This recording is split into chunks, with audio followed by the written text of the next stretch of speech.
If you're a fan of stand-up comedy and you're like me, you like to go to comedy clubs. I mean, I like to go when they're open. One of my favorite things is to see the opening act.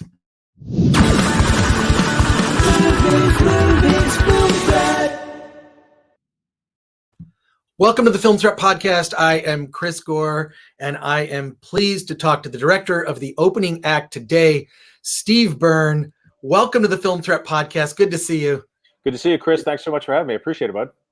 This is, we were talking before we started recording that this is kind of this movie starring Jimmy Yang. If you're a fan of Jimmy Yang, who just had, I think his new stand-up special is on Amazon Prime, if I'm correct. Yeah, but let's also note for the viewers, before we started recording, you asked me if I want Coke. I don't know what you meant by that, but we'll figure it out. We'll talk about that later. Yeah, we'll talk about that. Yeah, we'll talk about the Coke later. But shit, I wasn't supposed to bring that up. I'm sorry about that. Okay, Jimmy.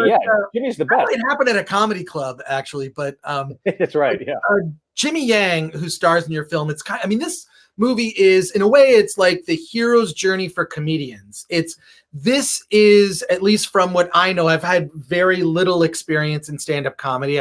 I did it for a while, sort of as an extension of this comedy podcast I did years ago, and I met a lot of great comedians. Just so many. Yoshi Obayashi, I don't know if you know him. Of course, I used to get boxes of porn from him. Oh well, I wish I knew him back then. But no, I knew Yoshi, and he and I did stand-up and shows together, and he then. I did like this comedy shows at like Comic-Cons, but he really taught me so much, Yoshi, and sort of introduced me to that world. And just from also listening to comedy podcasts, you really captured, like, with this movie, the story of the opening act, every comedian's kind of hero's journey. The genuinely wanted to like go into stand up for the love and passion, and meeting all this like series of obstacles, mostly in the form of assholes who work at comedy clubs. It was like every horror story that I've heard. I feel like you kind of did you captured everything, that getting that first like hosting gig, like the people that you deal with behind the scenes, getting like notes from people, working with the comedy club owner, getting involved with in bad things with comedy fans. You do like morning radio, like you literally hit like every beat of everything I've heard, and part of which I've experienced myself. What went into like putting this? I'm sorry, it's such a long intro, but I want people to know about this movie. But what went into putting together all of that, like having that sort of comedian's hero's journey? Sure. Well, when everything that happened in the film happened to me. So people are going to see and go, "That's crazy. There's no way that happened." Everything happened once Jimmy hits the road. Will Chu hits the road. All those experiences have happened to me. This film is a representation of the fact that I was Will Chu, I was Chris Palmer, the party guy, and I currently am Billy G. So it's kind of like an amalgamation of who I've become and who I was and who I presently am. But when I sat down to write this, my show had gotten canceled, Sullivan and Son, and I was back on the road, and I just thought, well, no one's going to give me a shot. The only way I work is if I write something myself. So what's the one thing I want to write? What's the one thing I've never seen? And I just kept thinking, I've never seen a great film about stand-up comedy that's just about stand-up comedy. That was the goal. And so I set forth doing, because there have been other films like about comics at different points in their life. And I don't want to watch a film about a 50-year-old driving home from Las Vegas. I want to watch a film about a 20-year-old driving to Las Vegas for the very first time. And that's what the film was in my mind. It was like, let's see a kid fish out of water, go there.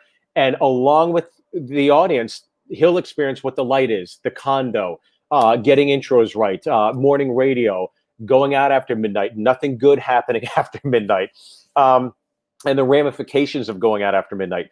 So that was the goal. The goal was to write the best film about stand-up. And I'm not trying to be Oasis. I'm not trying to be Noel Gallagher or Liam Gallagher, but I think we wrote and directed and made collectively with my cast and crew the best film about stand-up comedy. You have done that. This is, in a way, it's really an education for anyone that's looking to get into stand-up. This is the journey that you will undertake. I'm pleased that you acknowledge that this is your story. I had that suspicion because I know you're a comedian. I feel like this must have been from personal experience, because the stories are, well, first of all, way too good.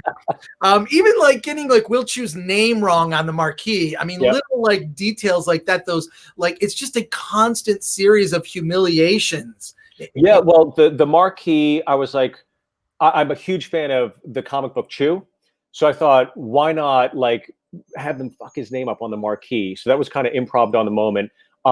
Yeah, all the things in the film are all from my real life, and that's why a lot of people are going to see this and go, "Oh, you had all these comedians on it; must have been improv." 90% of the film is all scripted. I'd say some great lines were improv, but I really asked and implored the actors to please stay on script, because I'd worked so hard on the story and payoffs that happened at the end via setups early on in the film. So it was a complete blessing. It was a ton of fun to do. Well, I will say it might be Neal Brennan's least funny performance ever. He plays it totally straight, which is exactly the way to play that comedy club, manager. He plays it dead serious. And I mean, in a good way, because he's still Neal Brennan. Sure. But you assembled like an incredible cast. Can you talk about like how you got Jimmy Yang, Cedric the Entertainer, Bill Burr, Neal Brennan, like all these like amazing, and they're not cameos, they're characters in the film. They're part of the world. Is sort of like, I don't know. I love that this completely, for those who have not been part of the world of stand-up, get to actually get this glimpse into it that is completely accurate. Yeah, look, it was fairly easy casting the film, because I would say it was definitely easier to direct the film with comics on the set, because when Russell Peters, Eliza Schlesinger, and Brooks Wheelan, for example, show up for the radio scene, I don't have to direct them, because they've been in those situations. They've done Morning Press when it's gone bad, and they know those DJs. So that was a lot of fun. And it was a lot of fun just picking up the phone and going, oh, I know who'd be perfect for this. But I think the linchpin was Jimmy. Vincent suggested early on, since this film is so personal to you and semi-autobiographical, let's cast an Asian American. Now, that's never a point in this story. We're not doing it for diversity's sake or the fact that, hey, we got an Asian in this film. It was like, no, he just happens to be Asian because he's, taking the baton from my real life and portraying it out there in real time in the film. And getting him was a godsend, because as a first-time director, again, to have somebody as professional as Jimmy, he was on set on time. He knew his lines. He had a lot of questions, and Paramount, he cared. He cared about everything. And when he brings that professionalism to the set, it bleeds out. It definitely bleeds out. So he was an absolute joy to work with. And I think Burr was the first call I made. I think Bill Burr was the first comic I called. And we started, if I was a freshman in high school, he was a sophomore in high school in the New York comedy scene. And Burr was the first one I called. And once Burr said, yeah, of course, I'll help you out. He goes, I remember him saying, he goes, I know how these things are done. Yeah, of course. Yeah, I'll do it. So he said yes. And then that made it a lot easier for some of the other peripheral satellite characters to come into play. Well, I didn't even think about diversity when it came to Jimmy Yang. I just think that he's relatable, especially like knowing his comedy. And I don't know, I just think that he was the perfect person to lead this sort of into this world. And also seeing like those struggles, like all those scenes with he and Bill Burr at that soulless, cubicle job, which I think so many people can relate to. I mean, I just think that that's really what grounded it, that opening part before he hits the road, like that, I think was so critical. And that, like, yeah, the movie is funny from the situations, but it's also, I mean, it also has heart, right? Like, yeah, you didn't skimp on the heart. Yeah, look, you want your protagonist, your hero, to be rootable, and we had that in the story. But then, like you said, Jimmy's casting, what you have in Jimmy, your film is dictated by your lead. And what we got with Jimmy was, he's a sweet guy. And what we ended up getting was a very, very sweet film. And I thank my lucky stars we ended up with Jimmy, because that's what you want. That's what you want from a kid in his 20s that's going for it for his first time. And, he's going to get his teeth kicked in. But at the end of the day, you want to root for him. I could get kind of emotional thinking about it, but this has been an emotional journey, and to know that it's coming out, and this is my second interview, and to hear that you not only took the time to watch it, but you enjoyed it. It's really getting to me. So I really deeply appreciate it. Thank you so much. Well, I don't know. I'm excited for other people to see it, and now that we're, in whatever day it is of our lockdown, or 7 months, an entire Grateful Dead song we've lasted. So, yeah. The fact that there are so many great indie films coming out, I feel like the problem with the big blockbusters is they kind of suck the oxygen and all the attention. Yep. And now with all the blockbusters, they're all coming out next year. It's fine. But there's so many great indie movies that now people can take the time to experience, like The Opening Act, that to me, this is like a golden age. I have to ask about a couple specific stories. Sure. The story with the cop, and please don't give anything away, but that thing with the cop was, whoa, like something happened to you? I was in Raleigh, North Carolina at a club called, it's Good Nights now, but back in the day it was called Charlie Good Nights. And it was one of those things where, when you're a young comic, you get swept up in being a big fish in a small pond. And the great thing about Good Nights back in the day was the comedy club was upstairs, and downstairs was a nightclub. So everybody that went to the show went straight downstairs. So if you did the show and you did well, you go downstairs. It's like, if you're a single guy, it's like, the bar is open, baby. Let's have some fun. And I remember I walked downstairs. There was this gorgeous, like, Southern Belle, Daisy Duke shorts, cowboy boots. She had the cowgirl hat on, like the flannel shirt tied in the middle. And she just pointed at me and she goes, "You come here." And I was like, "Yes, ma'am." Went, hung out with her. And next thing I know, we're on a road, then a freeway, then a highway, then a side road, then a really dank road, then a dirt road, and it went to hell from there. And keep in mind, when this actually happened to me, this is in like 1999, so I didn't have a cell phone. There were no cell phones then. That's how crazy, that's how short of a time, but how long ago it was.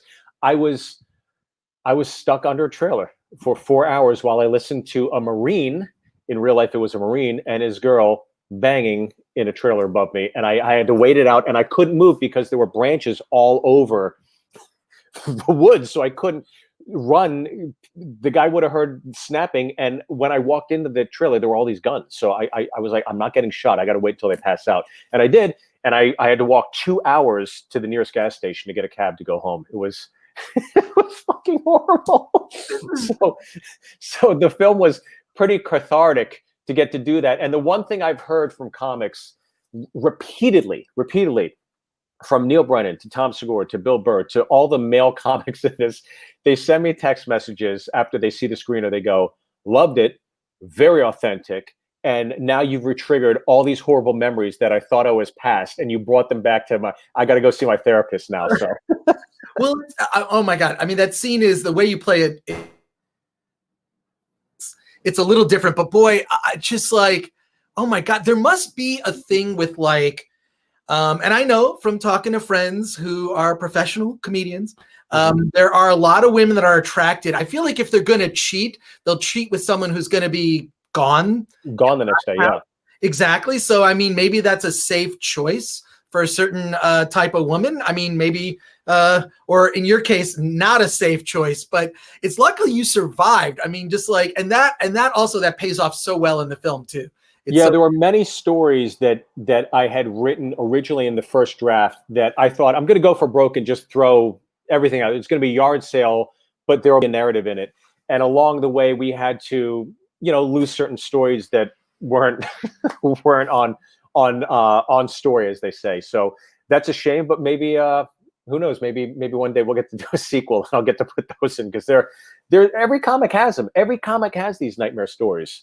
Everybody. And even the other thing that you captured so well in this film, which is why I think this this could be shown in a comedy class as part of a course or something. But Sure. the other thing that was interesting is showing the development of jokes. It's kind of a running thread, right? And even like getting notes. I mean, Cedric the Entertainer's character is trying to help Jimmy's character, Will, like, you know, on his joke writing. So there's a whole thread running there throughout the film that I think is really useful.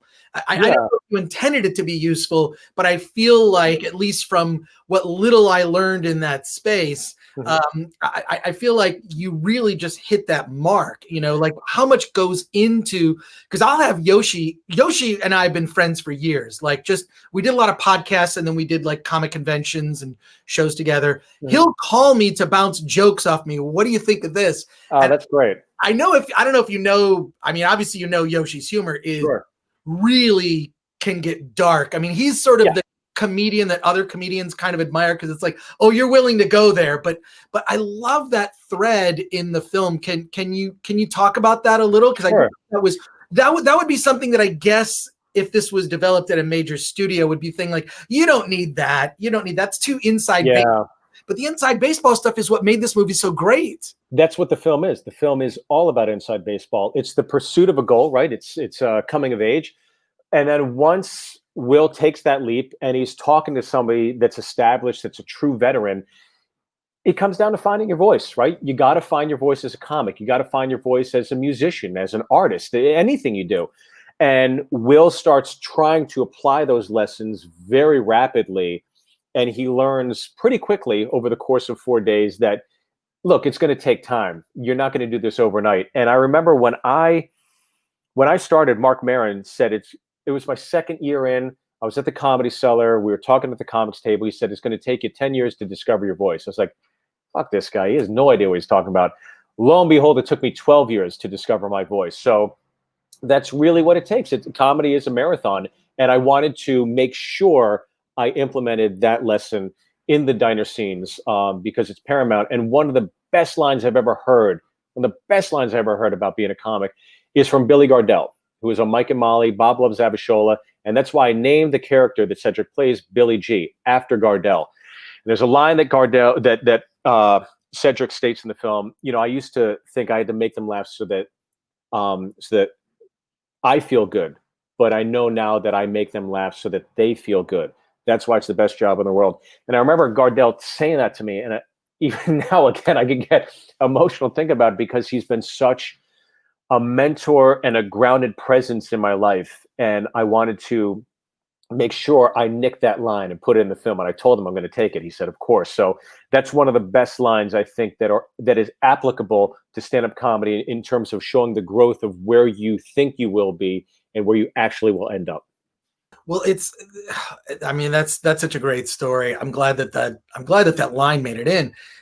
The other thing I found also amazing was how much Will fails.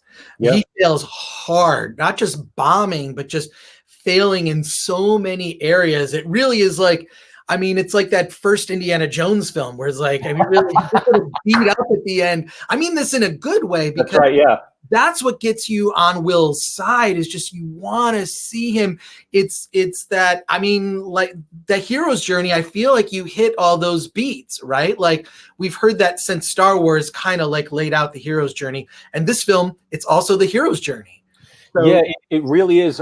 Vince is he's very devoted to the hero's journey in terms of structure. So like to hear you say that, like, it makes me so happy, because when we were writing it, he referenced it all the time, and I obviously read it. But I would basically go on the road and write, and then I'd come back Sunday or Monday, meet with Peter Billingsley or Vince Vaughn. They'd give me notes. I'd take those notes. I'd go back on the road, and we did that process for about 6 to 8 months. And the hero's journey was drilled into my head. So I really appreciate that. But comedy in its nature is rooted in failure. It is rooted in failure. 1 out of 10 jokes ends up working.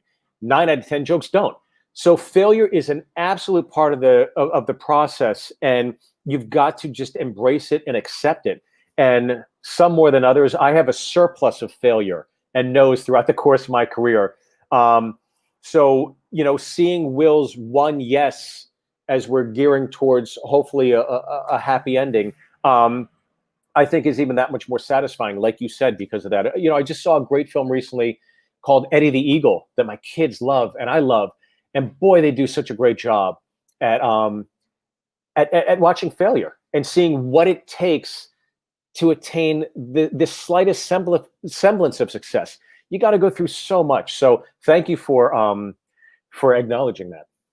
Well, and you're in good hands with Vince Vaughn and Peter Billingsley.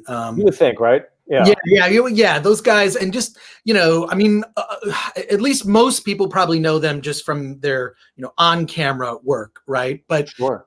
As producers and storytellers, and just having seen, God, I was at the premiere screening of Swingers at the Telluride Film Festival. Wow, you went to it. I was there. Well, it's a funny story. I'm sitting here and I'm like, oh, Swingers, this looks like it's gonna be a lot of fun. Sat, and there are these two fucking assholes right in front of me who talk the whole movie.